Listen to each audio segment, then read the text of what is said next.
예측할 수 없는 화물차 사고.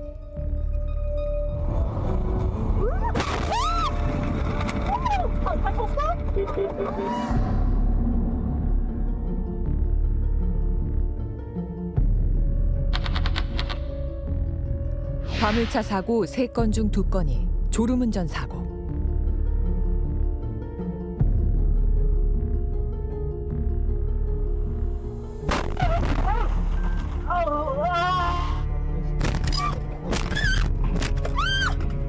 왜 이래? 누가 막았어? 화물차 사고는 다른 운전자들에게도 치명적입니다. 내가 그걸 피할 수 있을까? 불가능하다고 보시면 돼요. 영화에서 피하죠? 영화입니다. 100% 피해요.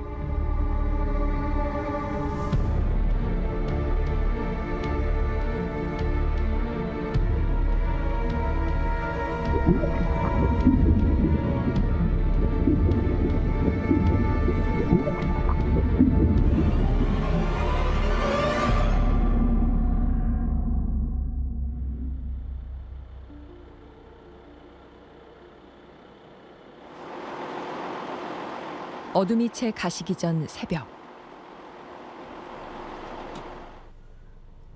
이성철 씨가 오늘도 먼 길을 떠날 채비를 합니다.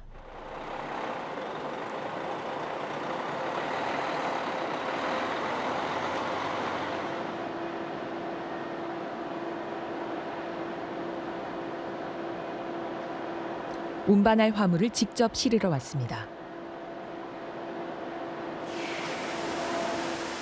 오늘 운반할 화물은 콘크리트 원료.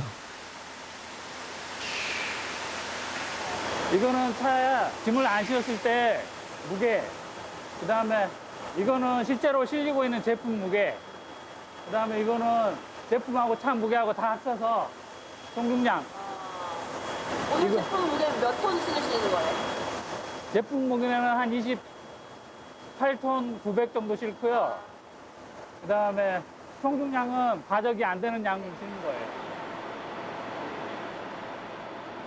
이성철 씨는 20년째 화물차를 운전하고 있습니다.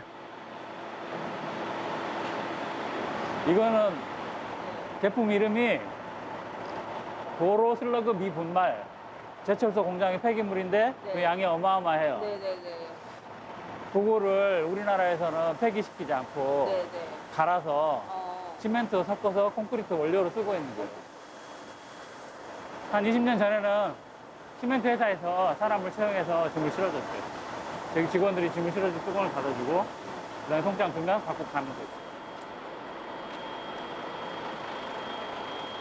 그러다 어느 날부턴가 화물 싣는 작업이 기사들의 일이 됐습니다.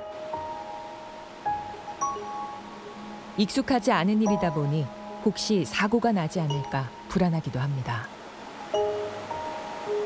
하는 현장마다 이 설비가 다르고 조작 방법이 다르고 그다음에 절차가 달라요. 예전에 막 이제 서로 사인이 안 맞으니까 그땐 자동화 안 돼 있을 시대에 이제 상차 요원이 이제 상차 차 위에 있는데 모르고 출발 이렇게 해가지고 사람이 죽었어요. 화물을 싣고 받은 운송장을 꼼꼼히 살펴봅니다.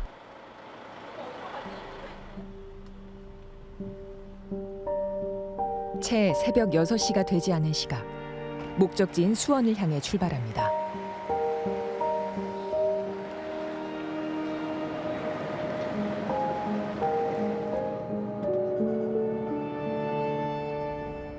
첫 관문은 고속도로 과적 단속 시스템. 정상 처리되었습니다. 너무 빨리 가고 그러면은 과적이 나와요. 천천히 가야 돼요. 그래서 그게 이제 엄청 스트레스를 받게 했었거든요, 예전에는. 오늘도 어림잡아 400km를 달려야 합니다. 수원에 있는 건설 레미콘에 가서 짐을 내리고 다시 나와서 영동고속도로 타고 충북 단양에 갈 거예요. 충북 단양에서 시멘트 공장에서 시멘트를 실은 다음에 그다음에 천안으로 와서 천안에서 짐을 내리고 다시 처음에 출발했던 데로 올 거예요. 그러면 거리가 한 400km 정도 될 것 같아요. 400km. 이렇게 다녀오면 수입이 얼마나 될까?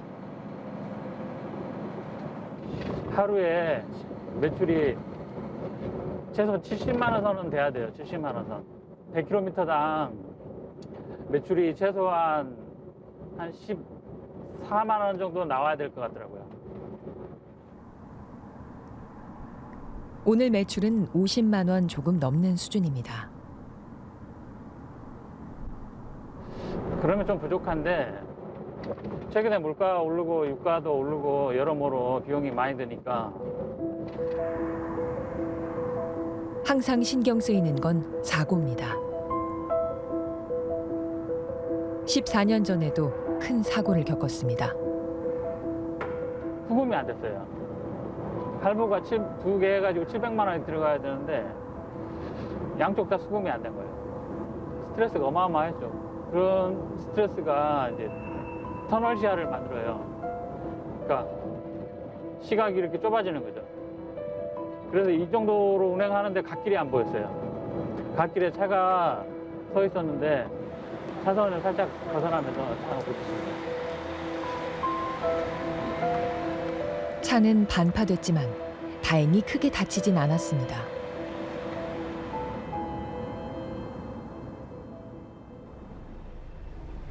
이렇게 1시간을 달려 첫 번째 목적지에 도착했습니다.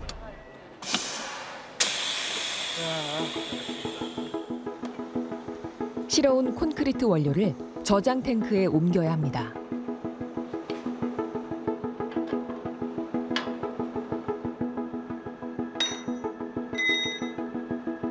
작업에 걸리는 시간은 30분.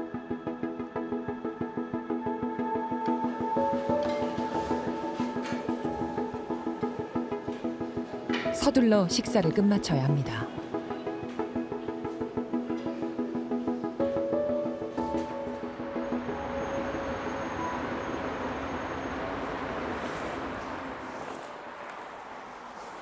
화물차를 10년 넘게 운전해온 김영광 씨.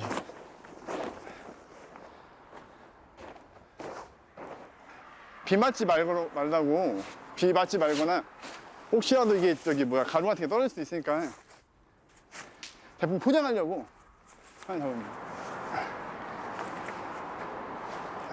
김영광 씨도 하루의 절반 이상을 길 위에서 보냅니다. 이걸 호를 안 씌우면 요즘에는 적재불량으로 단속이 된다 하더라고요. 오늘 실을 화물은 목재 가구를 만드는 데 쓰이는 합판. 24톤 나가더라고요. 개근표 아까 받아왔는데 차에 실을 수 있는 중량은 23톤 900kg입니다. 하지만 화물 무게까지 합한 총 중량이 44톤만 넘지 않으면 문제는 없습니다. 그러니까는 15도 5톤 차에다가 15도 16톤을 실어도 총중량이 30톤이 좀 넘으니까 걸릴 수가 없죠. 문제는 위험을 감수하고 화물을 실어야 할 때도 있다는 겁니다. 길이가 11.5m면 이게 지금 10.50이에요. 그럼 1m 50이 더 빠지는 거죠. 그죠? 저희가 하고 싶은 게 아니라 아이들 이렇게 올려놔요. 일을. 그다음에 부산에서 울산 가는 건데 합판이라고 제가 실은 건데 뭐라고 할 수 있습니까? 연문 개방. 그죠? 아, 이렇게 그냥 바로. 네, 문을 따고 실으라 이거예요. 이래가지고 뭐 차량 정비 불량으로 해서 사고가 났으니까. 화물 운송업계에서는 공공연하게 이루어지는 일입니다. 아니면은 뭐 가족을 하지 말자라고 공문이 왔을 텐데.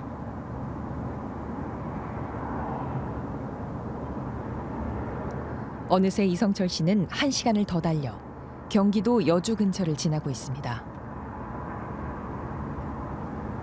어디선가 걸려온 전화 한 통. 예. 그럼 어떡해요? 지금 여주까지 갔는데? 예. 일단 그렇죠.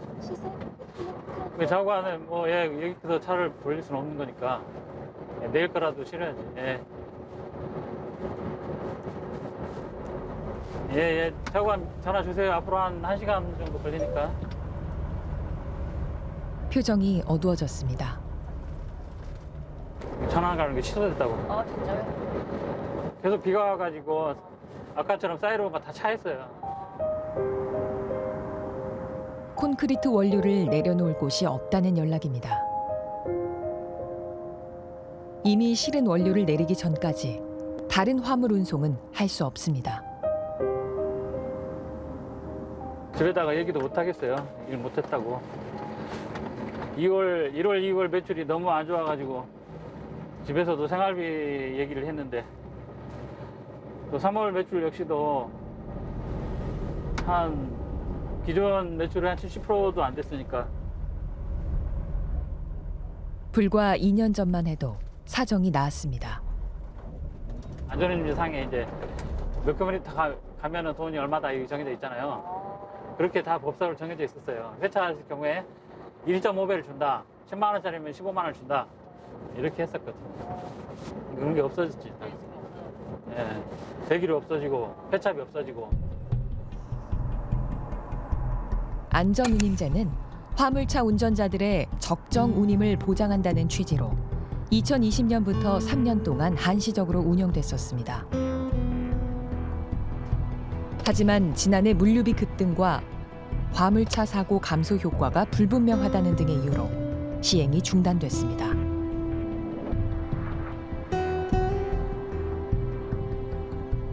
아, 100% 나빠지죠. 그 사람들이 불안해하잖아요. 항상 염려하고 또 운송비 걱정하기 시작하고 또 이제 예전처럼 각자 도생해야 되니까 이제 잔머리 걸려가지고 일거리 더 확보해야 되겠다.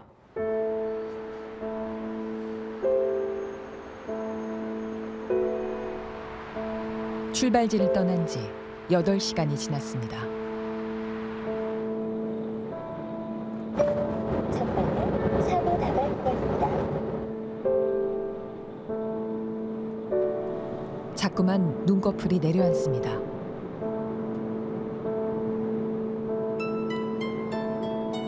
괜찮았어요? 조금 졸려요. 취재진이 황급히 운전자를 깨웠습니다. 잠시 차를 세우기로 했습니다.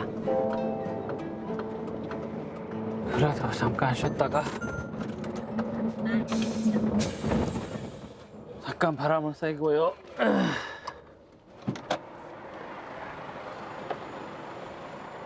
장거리 운전을 하다 보면 흔히 있는 일입니다.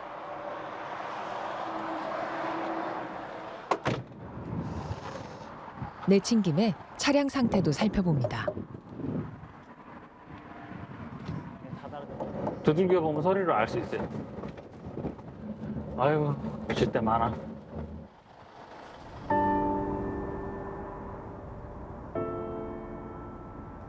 그 사이 김영광 씨는 군사대에서 인천으로 가는 길을 달리고 있습니다.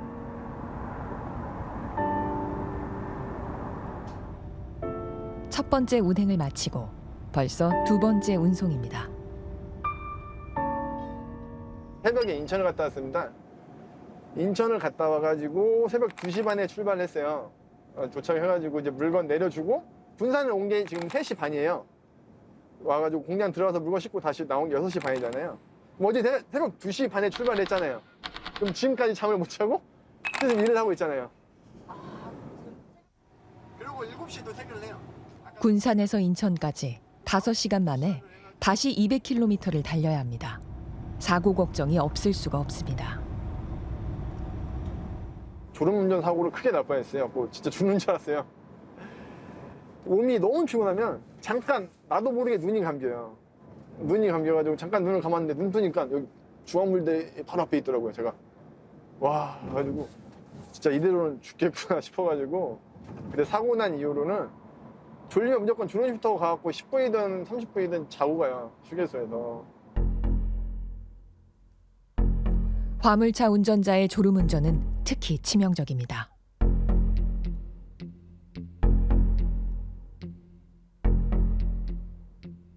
보통 타 차종들 같은 경우에는 사고 주요 요인이 보통은 운전자의 그런 법규 위반, 예를 들어서 과속이라든지 아니면 뭐 안전거리 미확보 이런 법규 위반으로 인해서 발생이 되는데요. 실제로 화물차 사고 같은 경우에는 졸음운전이나 주시태만 이런 그 운전자들의 어떤 신체적인 피로하고 관련돼서 발생하는 그 운전 행태가 주요 사고 요인으로 나타난다는 겁니다.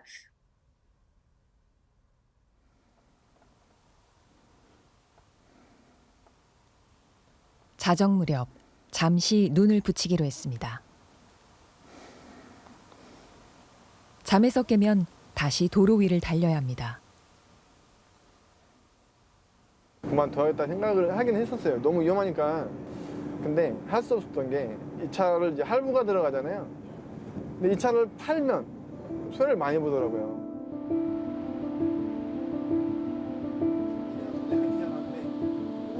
죽음의 위험을 무릅쓰고 달릴 때도 많지만 정작 손에 남는 돈은 얼마 없습니다. 악착같이 일해도 한 달에 벌 수 있는 수입은 대략 400에서 500만 원 선. 내 식구 생활비 하기에도 빠듯한 돈입니다. 화성에서 군산 가는데 29만 원이에요. 170km인데 29만 원이에요. 이게 지금 진짜 이게 일단 일반인 오면 29만 원이면 크다고 생각하겠지만 이거 싣고 내려가면 10만 원이나 남을까? 차량 정비를 자꾸 미룰 수밖에 없습니다. 가다 보면 차가 좀 내가 이상하다 느낄 때가 있어요. 차가 좀 평소하고 틀린데 정비하면 받아야겠다 생각하지만 일단 일이 급해요. 내가 먹고 사는 게 우선이다 보니까 사람이란 게. 그러면 일단 이거 한탕 더 하고 주말에 가서 정비하면 받아봐야겠다 생각을 해요. 근데 그 사이에 또 사고 난다는 거예요.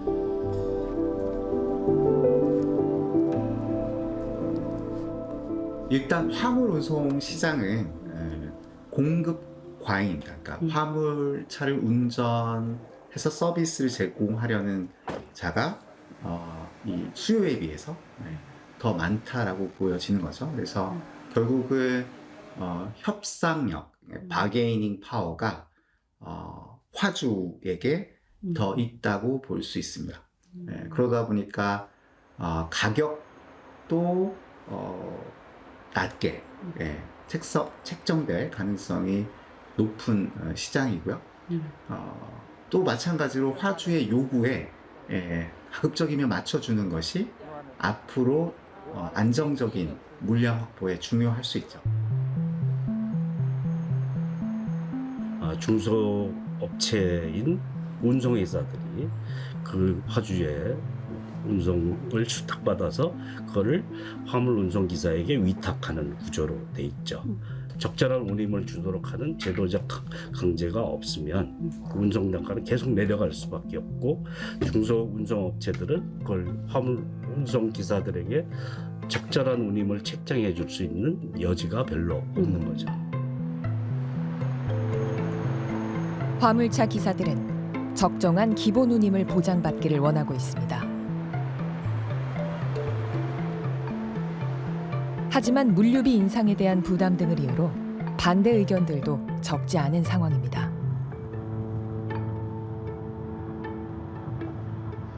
우리도 먹고 살아야 되니까. 그러니까 최소한의 화물차 기사들 생계 유지할 수 있는 운반비를 책정을 해가지고 표준임제로 이 정도 이하로는 안 된다라고 딱 하면 좋은데 그런 게 없잖아요.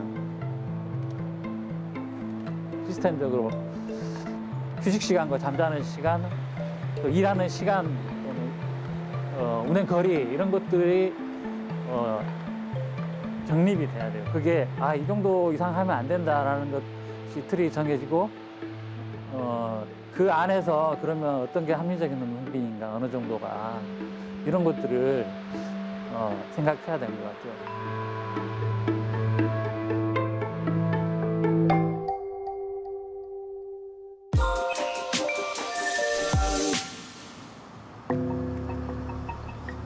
서울의 한 아파트 단지.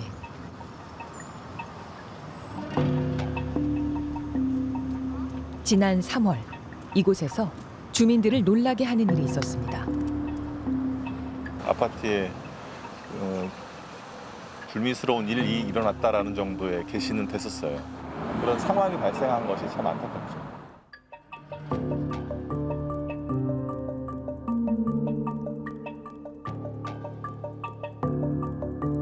아파트 입주자 대표회의가 공지한 사건의 전말. 낮 시간, 초등학교 고학년으로 보이는 남학생이 여학생들을 따라다니며 성관계 놀이를 하자고 하다가 한 여자아이를 따라가 자신의 몸을 노출한 사건이었습니다.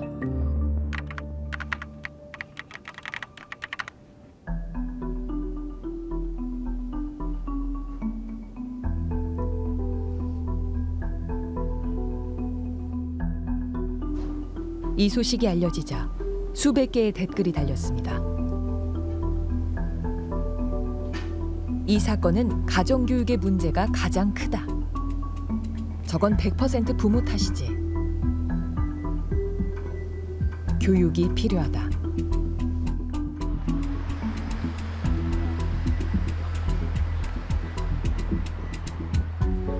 SNS를 접하는 연령이 낮아지면서 무분별하게 성을 접하는 아이들도 많아지고 있습니다. 하지만 성을 제대로 배울 기회는 별로 없습니다. 성에 대해서 잘 안다는 거는 야한 거, 또 그리고 아주 그냥 음란하고 이런 성관계에 대한 다양한 경험들을 많이 알고 있는 거를 잘 안다고 표현을 해요. 성에 대한 왜곡된 인식이 아이들 마음속에 자라고 있지만 부모는 물론 학교조차도 바로잡을 길을 제시하지 못하고 있습니다. 어머님, 아버님, 양육자님들이 성교육을 해주고 싶은데 어떻게 해야 할지 잘 모르겠다. 너무 당연한 건데 사실 혼자서 속으로 끙끙 앓는 경우가 좀 많다. 공교육에서는 더 크죠. 성을 대놓고 이야기한다는 거에 대한 부담감, 그리고 아이들에게 이렇게 빨리 또 이런 성교육을 이렇게 대놓고 이야기하는 게 맞는가? 거기에 대한 기준도 없고.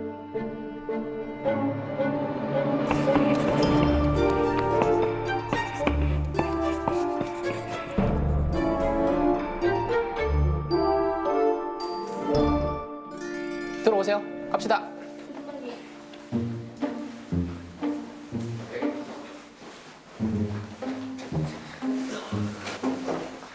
오케이, 반갑습니다. 반가워요. 여러분들의 기억 속에 남아있는 성교육은 좀 어떤 이미지예요? 한 번도 생각해보지 않았던 질문. 질문은 한 번 더 이어집니다. 자, 여기서 중요한 질문이 여러분들은 혹시 여태까지 살면서 아기가 어디서 태어난다라고 알고 있었나요? 저는 몰라요? 자궁에서 크는 걸로 알고. 배웠으면 좋겠어요. 아, 저렇게 강자가 되어서 아이들의 생각이 깊어집니다. 자궁에서 커서 크는데 정확히 어디서 태어나는지 그냥 엉덩이에서 태어난 줄 알았어요.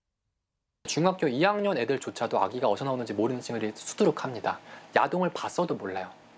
전 고등학생들도 만났는데 고등학생 애들조차도 거의 못 본 것 같아요.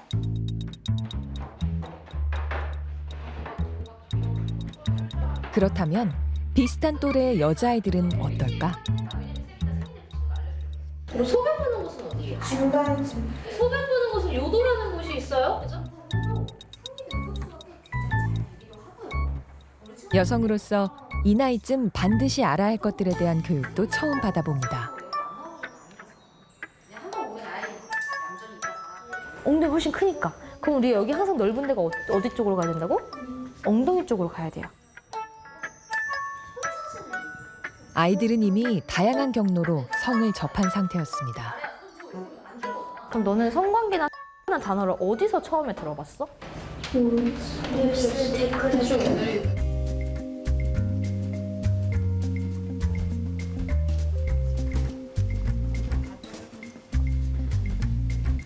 초중고등학교 보건교사로 일하는 선생님들이 모였습니다. 성인이 되는 과정에 누구나 반드시 알아야 하는 성에 관한 기본적인 지식. 하지만 성장기 아이들을 대상으로 한 성교육은 학교 안에서 제대로 이루어지지 않고 있습니다. 전 학교에서 있었던 일인데 그 보건 선생님이 콘돔을 끼우는 걸 그 모형이 있으니까 실제로 이제 했어요. 그날 교감 선생님, 교장 선생님 전화가 폭파됐다고 전해 들었습니다. 어떻게 이런 교육을 학교에서 아이들 앞에서 중학교 1학년을 대상으로 할 수 있냐고. 교육과정인 거잖아요. 각 교과에서도 교육과정. 공교육 안에서 다룰 수 있는 성교육의 수위는 어디까지일까? 관련된 인생 사건들을 학생들에게 성교육 시간에 무엇을 배우고 싶니?라는 설문조사를 하는데요. 사실은 그때마다 매우 떨립니다. 내가 이 아이들의 질문에 모두 답할 수 있을까? 어떻게 해야 되지? 선생님이 성교육을 하는 데 필요한 명확한 기준이나 지침이 없는 겁니다. 성과 관련된 교육 자료를 만들었는데 2015년 교육부는 학교 성교육 표준안을 제시했습니다. 공교육의 테두리 안에서 올바른 성에 관한 가치관을 정립할 수 있도록 교육하겠다는 목표였습니다. 성차별적인 언어라든지 이런 것들이 문제가 되어서 공격을 받게 됐고 지금은 이제 유명무실하게 되었습니다. 그러나 공교육 현장에서는 어떤 가이드라인이 필요합니다. 변화된 시대에 맞는 새로운 기준이 있어야 한다는 겁니다. 그런데 2015년 성교육 표준안이 이제 있고 나서 벌써 이제 거의 10년이 다 돼갔죠. 그리고 나서 많은 사회적인 이슈들이 발생했거든요. 디지털 성폭력이라든지 그와 관련된 AI 안에서의 문제점이라든지 시대가 변하면서 그거 안에서 담을 수 없는 많은 가치와 문제들이 발생했다고 생각이 들어요. 수업 자료와 내용 모두 교사 개인의 역량에 의지할 수밖에 없는 상황. 저도 계속 노력을 하지만 도움을 받고 주고받고 하지만 각계전투라는 느낌을 정말 지울 수가 없어서 조금 제도적으로 좀 변화해야 되지 않을까 하는 생각을 했습니다. 초등학생을 상대로 한 성교육은 학교별, 지역별로 천차만별입니다. 제대로 된 국가교육 과정이 없다는 거고 개인의 역량이나 개인의 가치관으로 이 성교육을 끌고 간다는 거는 한편으로는 또 되게 위험한 일이기는 해요. 그래서 저희 이제 교육부에서 이 성교육에 대해서 이제 기준안도 마련해야 되겠지만 또 우리가 17차시 안에서 제대로 된 교과서로 수업을 하려면 반드시 고시부터 이루어져야지 된다. 초등학교 성교육을 정규 교육 과정에 넣을 필요가 있다는 의미입니다. 사교육 시장에서 성교육 강사로 일하고 있는 이시훈 씨.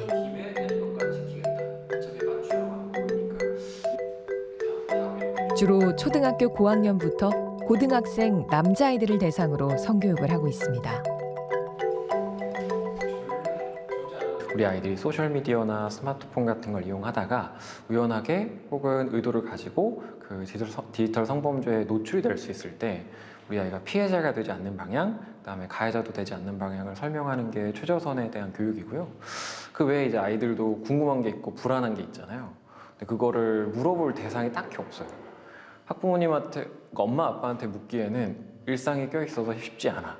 친구들한테 물어보거나 이제 미디어를 통해서 알게 되면 내용이 좀 자극적이거나 과장된 게 좀 많아.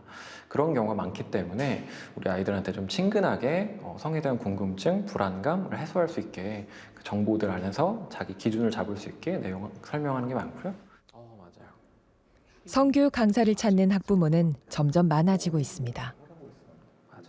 우리 아이가 이제 성착취물, 성표현물이라고 표현하는 그 야한 영상을 보게 됐을 때 너무 좀 빠지지 않게 적당하게 판단할 수 있게 설명해주라. 부모인 내가 하기 어렵다. 그리고 우리 아이 연애에 대해서 내가 알기가 어렵다. 부모인 나한테 얘기 안 하니까 거기서 상대가 싫다고 하면 진짜 싫은 거고 지켜야 될 선이란 게 있다. 너를 위해서라도 이런 식의 현실적인 내용 요구도 좀 많이 하시는 편입니다. 성교육, 사교육 시장 규모는 점점 커지고 있습니다. 저 같은 경우는 한 2년 정도 스케줄이 좀 촘촘하게 짜여져 있어서 그 이후의 교육들을 잡아야 되는 그런 상황이에요. 학부모들은 무엇 때문에 사교육을 찾는 걸까? 남녀 애들을 다 모아놓고 강당에서 할 수 있는 성교육이란 건 상식선에서도 두리뭉실하게 할 수밖에 없을 것 같아요. 지금 전문적으로 남자애들만 여자애들만 따로 불러서 해줄 수 있는 얘기가 또 다를 수도 있으니까. 주변의 학부모를 모아 자녀 성교육을 이곳에 부탁했습니다. 남자랑 여자랑 같이 자는 아기가 생기지 이렇게 하는 얘기를 듣고 아 정말 모르는구나 조금 구체적으로 알려주고 싶은데 약간 자신이 없어가지고 이렇게 전문 선생님한테 들어보면 좋겠다 해가지고 참여하게 됐어요. 또 아이가 저 원래 또 오픈 채팅을 하는 걸 알았어요. 그 위험성에 대해 너무 모르고 애가 그런 걸 하지 말라고 했는데도 막 하더라고요. 여기서 또 그런 미디어 사용이나 SNS 사용에 대해서도 교육해주고 한다 해서 신청해서 친구들하고 받게 된 거예요. 강의 비용은 한 회에 수십만 원 정도. 하지만 적지 않은 비용에도 불구하고 교육 신청조차 쉽지 않습니다. 따다닥 몇 초 사이에 그래서 엄마 3-4명이서 들어가고 같이 해서 일단은 성공한 시간에 무조건 가야 된다. 하지만 일부 학부모는 성교육 대신 다른 선택을 한다는 이야기도 들립니다. 남자애들 뭐 정관 수술 뭐 이런 얘기가 있길래 진짜로 처음 듣는 얘기. 그러세요? 피임 시술도 들어보셨어요? 들어는 봤는데 그런 거를 이제 포경수 사람들 더 단체로 가서 했다는 얘기 들었어. 내가 아는 사람의 언니가 그랬대요.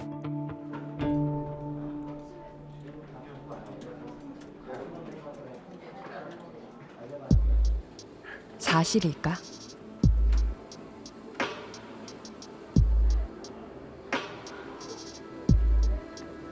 학부모들이 많이 찾는 인터넷 카페에도 자녀의 정관 수술을 문의하는 글이 올라와 있습니다.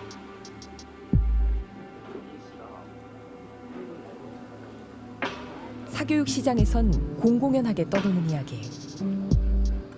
실제적으로 문의를 하시는 경우도 있고 목적이 뭐겠습니까? 우리 아이들이 성 문제 없이 공부에 집중하고 또 계획한 입시제도 안에서의 아이들이 성공을 위한 그런 여건을 만들어주는 방식의 어떤 선택이지 않을까 싶은데 미성년 자녀들의 정관 수술. 정말 가능할까? 인근 비뇨기과에 수술이 가능한지 문의했습니다. 누가 어린애를 정관 수술 시켜요? 그건 말도 안 되는 소리 하지 마시죠. 그거는 말도 안 되는 무지하니까. 인권유린. 예? 아직 성장하지 않은 애를 왜 들어요? 취재진이 문의한 비뇨의학과 의사 대부분은 해서는 안 된다고 말합니다.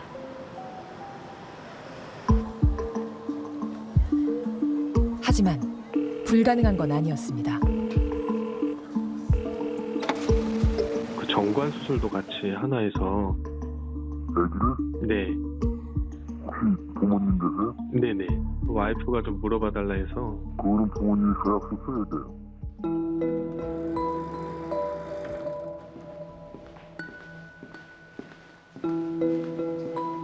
미성년 자녀의 정관 수술에 대해 비뇨의학과 의사는 어떻게 생각할까? 안녕하세요. 자녀를 정관수술 시키고 싶다라고 문의를 해오는. 그럼요. 그래서 실제로 방학 기간에 우리 아이를 좀 수술시켜 줄 수 있겠냐? 이제 이런 문의가 좀 있긴 있었습니다. 그때 어떻게 돌려보내셨나요? 그럼요. 설명 잘 드리죠. 그러니까 일단은 수술하는 거야. 뭐 비뇨의학과 전문이라면 뭐 수술할 수 있겠죠. 그런데 거기에는 좀 윤리적인 문제라든지 좀 다른 위험성을 좀 내포하고 있어요. 정말 어떤 위험을 말하는 걸까? 중학교, 고등학교 때 이제 정관수술을 했다 합시다. 그러면 이 자녀가 나중에 아이를 가질 시점은 얼마가 되죠? 보통 10년, 20년 이후가 될 겁니다. 그런데요, 그때는 어떤 일이 벌어집니까? 나중에 복원을 한다 하더라도 정자의 퀄리티가 떨어지고 그리고 불임 커플이 될 가능성이 아주 높아지는 겁니다. 확률적으로 아주 높아요. 수술 기구가 있습니다. 여기를 태웁니다. 자녀에게 피임 수술을 시키는 학부모들. 묶어서 막 그렇게까지 하는 이유가 뭘까? 그리고 마지막으로는 요거를 이렇게 엇갈리게 여러 명의 학부모들로부터 피임 수술 상담을 받았었다는 이시훈 씨. 근데 유학을 보내는데 뭐 졸업 파티라던가 홈 파티 할 때 이제 관계를 하는 경우가 있다고 한다. 근데 그때 누구 뭐 임신을 시켜서 그걸 책임을 진다 만다 이거 굉장히 까다로우니까 그냥 정관수술 시킬란다 이러는 분들이 계셨어요. 일부 학부모의 그릇된 선택.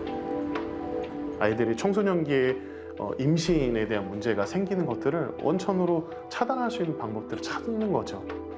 그랬을 때 굉장히 좀 뭐 이렇게 이쪽 교육에 종사하는 사람으로서는 굉장히 씁쓸하죠. 올바른 성교육의 부재가 낳고 있는 씁쓸한 자화상. 피임 시술을 청소년한테 시키는 건 되게 일부의 경우다. 다만 그 일부의 학부모 양육자님들의 생각이 굉장히 좀 위험한 선까지 가고는 있다. 그래서 경각심이 좀 필요하다. 성교육을 어디서 받았느냐는 질문에 학생들 대부분은 학교에서 받았다고 답합니다. 하지만 성과 관련해 알고 싶은 것들을 어디서 알게 됐느냐는 질문은 대부분 인터넷과 소셜미디어 등을 통해 알게 됐다고 답했습니다. 일부 학부모들은 자칫 자녀에게 위험할 수도 있는 선택을 하기도 합니다. 성에 관한 올바른 교육은 어디서 받아야 하는 걸까?